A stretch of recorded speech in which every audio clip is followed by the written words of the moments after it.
Welcome to Made in Science, the official podcast of the University of Stuttgart. My name is Wolfgang Holtkamp, and I'm Senior Advisor on International Affairs at our university, and your host for this podcast. In this episode, we welcome Linda Meyer. She's a doctoral student at the Institute for Acoustics and Building Physics. In her research, she focuses on climate adaptation and specifically explores ways to include habitats for wild bees on house facades. Before she started her PhD, Linda graduated with a master's degree in environmental engineering from the University of Stuttgart. Today, we are looking forward to find out more about Linda's research, the importance of species protection, and how building houses will change in the future. Hello, Linda. Hi. Welcome to our podcast. In preparation for our conversation today, I noticed that the interest in bees has been booming. In 2019, we saw a petition for a referendum called Save the Bees. In Baden-Württemberg and Bavaria, the state parliaments passed a new nature conservation law, asking for use of less pesticides, more organic farming, and the preservation of meadow orchards. Against this background, how does all of this fit into your research? Because of this background, I thought about opportunities to build some nesting adds or habitats for wild bees into the city, because we have a lot of sealed surfaces into cities, especially into the horizontal surfaces. So I thought maybe it is possible to build it into the vertical surfaces because we have a lot of them, and at some point they are not really pretty. So I think it could be better with some green and some nesting adds maybe, and how this could work without damages for people and animals, I will research. And how did you end up with that topic? Where did you get the idea to get started on that? So there are some nesting adds for bats and birds, which you can integrate into houses or into buildings, but it's not a really common idea, or not a lot of people know this. But at the same time, I think these so-called bee hotels were coming up in the minds of people to put them into gardens. And I thought maybe we could not only put them into gardens, but even in houses. So this was the idea. Does this mean that every building is suitable as a habitat for the wild bees? Or do they have to be located in certain areas, surrounded, for instance, by greenery? It would be perfect if there is greenery around and a lot of flowers, because different pollen and nectar, which is like the food of the bees. But also the orientation of the facade is important. So the ideal orientation would be south or southeast, because you have a lot of sun there. But maybe it also works with other surfaces and orientations, because if there is nothing else in the surrounding, maybe they use also this orientated facade.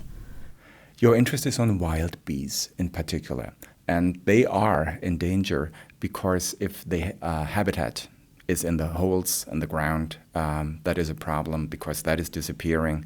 Also, the food for them is disappearing. You already hinted at less greenery spaces. But how can these wild bees be actually attracted to use then houses and certain spaces in the houses? Well, I think they are just flying around and searching for a house or for a nesting site, like a hole. So if there are some suitable sites, maybe they just use it. So they have to be there before. So it's not that we build these things and they will arrive as soon as it is there. So they just don't move in to their new apartments. But talking about the houses as such, why is it important to think about species protection when designing buildings, perhaps even in general? We have a big species loss, and also we have a loss in the awareness, I think, of people. So maybe if more people come to cities, like the urbanization is going, we could teach them maybe a little more of nature. So it's both to create like habitats for animals, but also to raise awareness of people. And what role does your research play then in the bigger scale of the climate change? How do you place that for yourself and perhaps even in your work? I would say for climate change, it's not the most or the biggest driver of species loss. It's one driver, but not the biggest one. So especially with my research, which handles the hole nesting or cavity nesting wild bees, it's not that important because these are not specialized bees. So they are really not the one who are really threatened. They are little threatened, yes, but not that much. I think the awareness is maybe more important if you have more people talking about possibilities like this. Yeah, they will maybe act more against climate change and more for green in the cities maybe, and they learn the holistic area which exists in ecology. Before pursuing your PhD, you studied environmental engineering at the University of Stuttgart. Why did you decide to go for that particular subject? I always was interested into biology, and I always loved to go outside into the nature. And so after my graduation, I went to Ecuador for 5 months into a non-governmental organization. I volunteered there into environmental protection, so deep in the rainforest. So after this, I made my decision. I want to do something with environmental protection. And I looked which university does something have with this. Yeah, and I didn't want to go that far away from home. So I decided to stay in Baden-Württemberg. And the University of Stuttgart has this technical aspect. So I decided because maybe it's better, there are better job opportunities. It sounds like a win-win situation, right? When the university offers something that you are interested in, and again, it fits your personal idea where you want to study, that's good. How did you end up wanting to research house facades the way you do it now? After all, it could have been the roofs or I don't know, other parts of the houses, the windows, for instance. But no, for you, it's the house facades. Why is that? So I think this has to do with my background at the institute. So we are dealing with indoor climate, for example. So it's a lot, dealing with the facades. And for roofs, there are some solutions already. So it's not that innovative. Also with this sealed surfaces into cities, I came to the vertical surfaces, which in my opinion, a good opportunity. And was it clear to you from the beginning how broad a topic this would actually be and how you could expand on your personal interests that you have? Or were you just hoping for it and it turned out that way? I did my master thesis at the Fraunhofer Institute for Building Physics, and I dealt with a totally different topic. It was exhaust gas and the cleaning of it with, so it was totally different, but after this, I came to the institute at the University of Stuttgart because my supervisor is the same. And there I dealt with climate, culture, responsive buildings. The topic was really broad. And after I didn't want to stay there in the first time because I couldn't imagine to stay in research. But after 1 year, I had the idea for my topic of the PhD thesis, and I was really in love with this topic. And my supervisor really liked this idea, so he supported me. And now I stayed there. Your work with the wild bees on the campus. Can you tell us what does it take to take care of them? Well, in fact, I don't take care of them. I just have these nesting ads, and I observe if there are wild bees coming and what are they doing, and how the facades influenced by these nesting ads, because it's a heat bridge, so you disturb the outer layer of the exterior wall, and in reality you would have energy losses through this.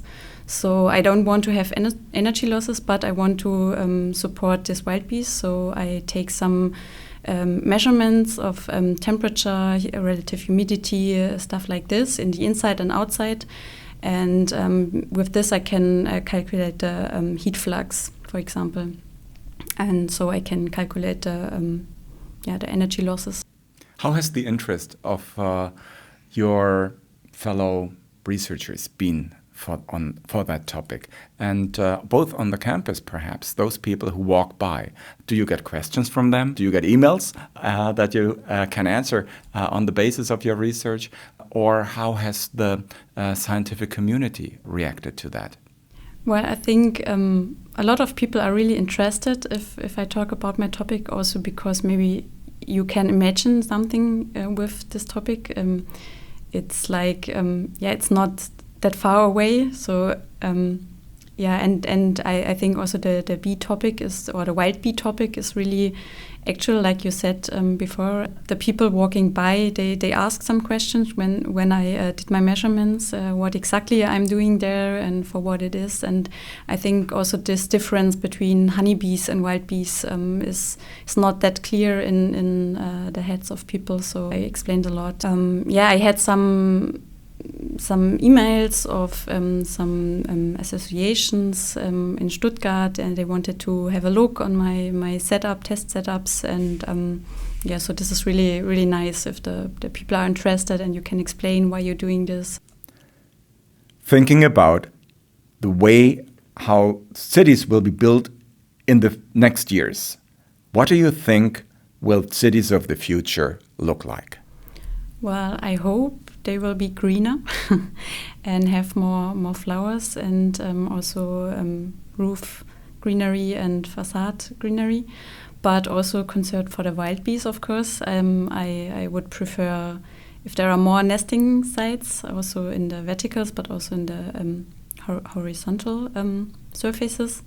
Maybe that my idea gets adopted. Do you have any advice for people who want to become active in species protection now? Are there any measures that everyone can take? If you have a garden, maybe you can also let grow some wheat, because for some animals it's really important. If you don't have a garden, you have maybe a balcony or something, so you could also have some plants there. What is your personal goal doing your research? I hope that it raises the awareness of people, so that we maybe go a little back to nature, or like just knowing this holistic area, and with that all deals with each other. So, for example, that we need some plants, and we need some places for the animals. I think. Maybe we can take this back in the city for some species, not for all, but for some. Have you, in your outreach to the community, perhaps, offered presentations about your topic for the city community, or even on campus for the student community? I have a lot of exchange with my two supervisors. One is Philipp Leisner from the Institute of Acoustic and Building Physics from my institute, and the other one is Professor Leonie Fischer. She is the professor of the Institute of Landscape Planning and Ecology.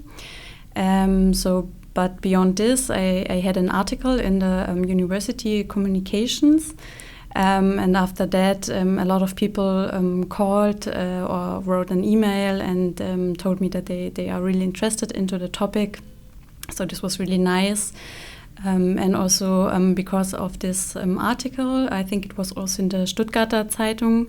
So after this, I had some calls or news from associations, for example, Bienenschutz e.V. Stuttgart, and they visited my test setups, and I explained a little the background. So they are more dealing with honeybees, but also they are interested into wild bees. And I also contributed at a Girls' Day at the university this year. It was online because of Corona, but it was really nice to teach these kids a little about wild bees, and they were really interested, and I think they had a lot of fun. So I think it's really important to talk about this topic and to raise the awareness. Towards the end of our podcast, we have a section that is called Moment 7.